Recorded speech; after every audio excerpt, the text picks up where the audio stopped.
John chapter 13, verses 1 to 20. Jesus washes the disciples' feet. Before the Passover Festival, Jesus knew that his hour had come to depart from this world to the Father. Having loved his own who were in the world, he loved them to the end.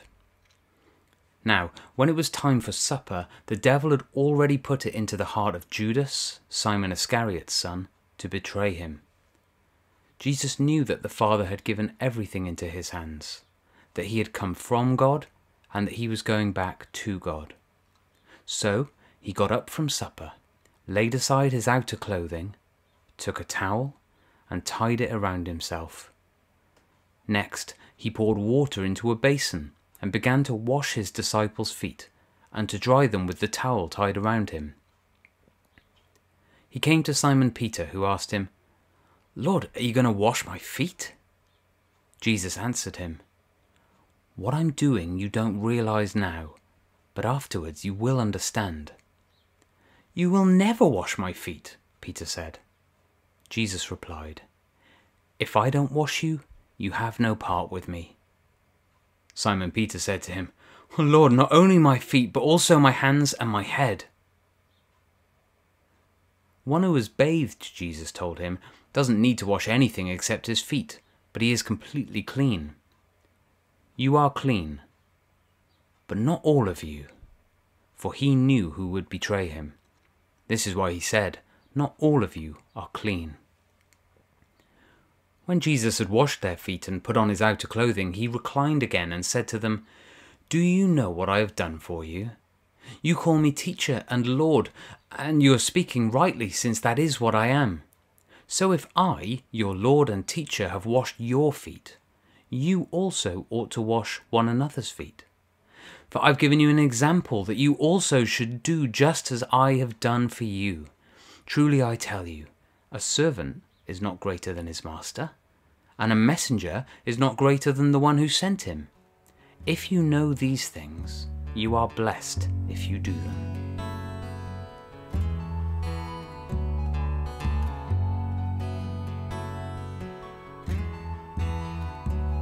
Luke 22, verses 15 to 23.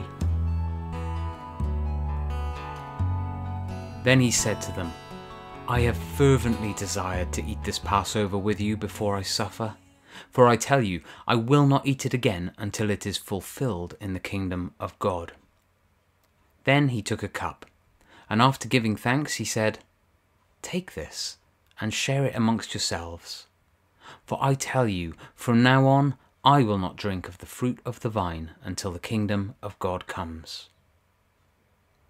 And he took bread, gave thanks, broke it, gave it to them, and said, "This is my body which is given for you. Do this in remembrance of me." In the same way, he also took the cup after supper and said, "This cup is the new covenant in my blood, which is poured out for you.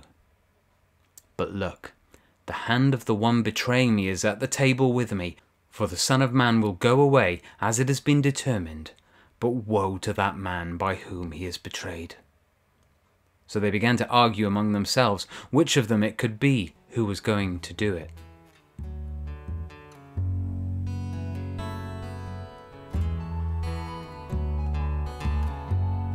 Mark 15, verses 27 to 31. Then Jesus said to them, "All of you will fall away, because it is written, 'I will strike the shepherd, and the sheep will be scattered.' But after I have risen, I will go ahead of you to Galilee." Peter told him, "Even if everyone falls away, I will not." "Truly I tell you," Jesus said to him, "today, this very night, before the rooster crows twice, you will deny me 3 times." But he kept insisting, "If I have to die with you, I will never deny you." And they all said the same thing.